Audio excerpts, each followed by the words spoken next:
Welcome home. It's good to see you.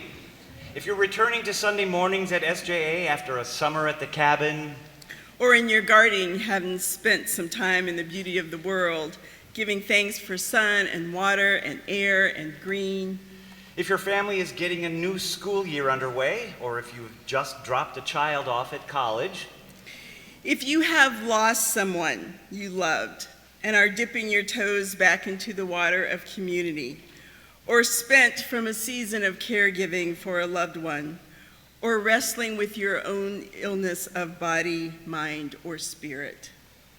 If you are with us because the world or the church has not been kind to you, and you need to be reminded that you are a beloved child of God. If you resonate with the words of Father Brian Massengale, who said, "When you are physically ill, we enter into rehabilitation. When we are soul sick, we need to be recreated." If you know that you are in need of a place and a chance to seek reconnection. If you need to be reminded of these words by Pierce Brown, home isn't where you're from, it's where you find light when all grows dark. Welcome home.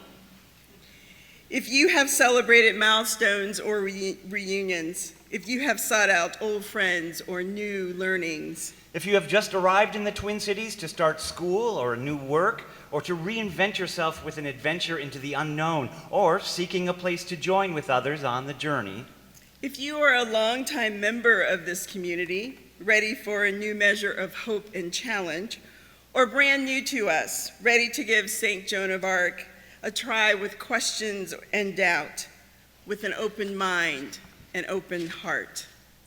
If you are unsettled, holding your breath as we move into a season in which our national dialogue seems to bring out the worst in so many, or if you are afraid for the future of our democracy and racial justice, where do you feel you can exhale?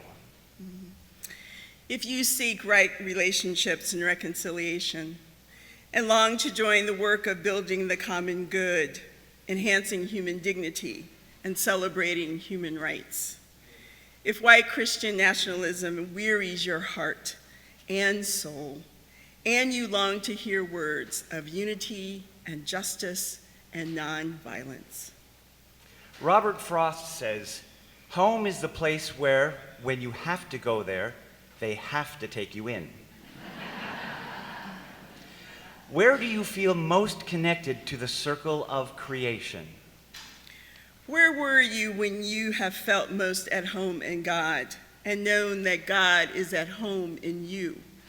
Where do you feel most at home?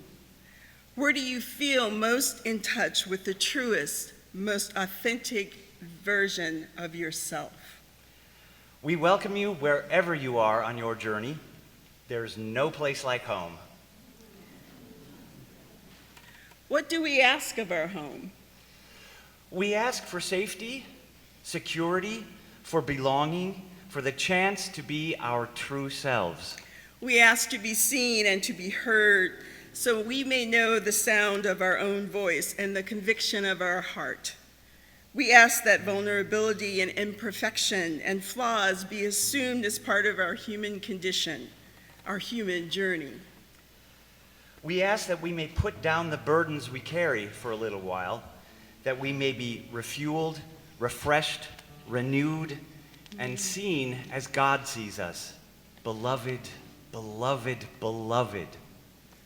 We ask that we may rest in the deep breath of sanctuary and the deep belonging of communion.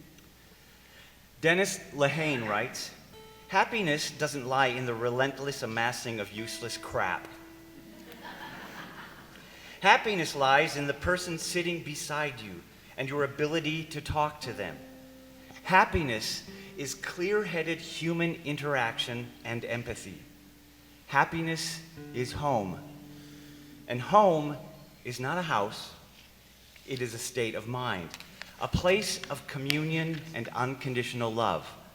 It is where, when you cross its threshold, you finally feel at peace. Our home is not constructed to keep others out or to keep us in. That's the journey. To whom do we need to reach out today in welcoming and rejoicing? Whom have we excluded? Who is not at our table? Who is a stranger to us? Gladys Hunt writes, "What is home? My favorite definition is a safe place, a place where one is free from attack, a place where one experiences secure relationships and affirmation. It's a place where people share and understand each other. Its relationships are nurturing. The people in it do not need to be perfect.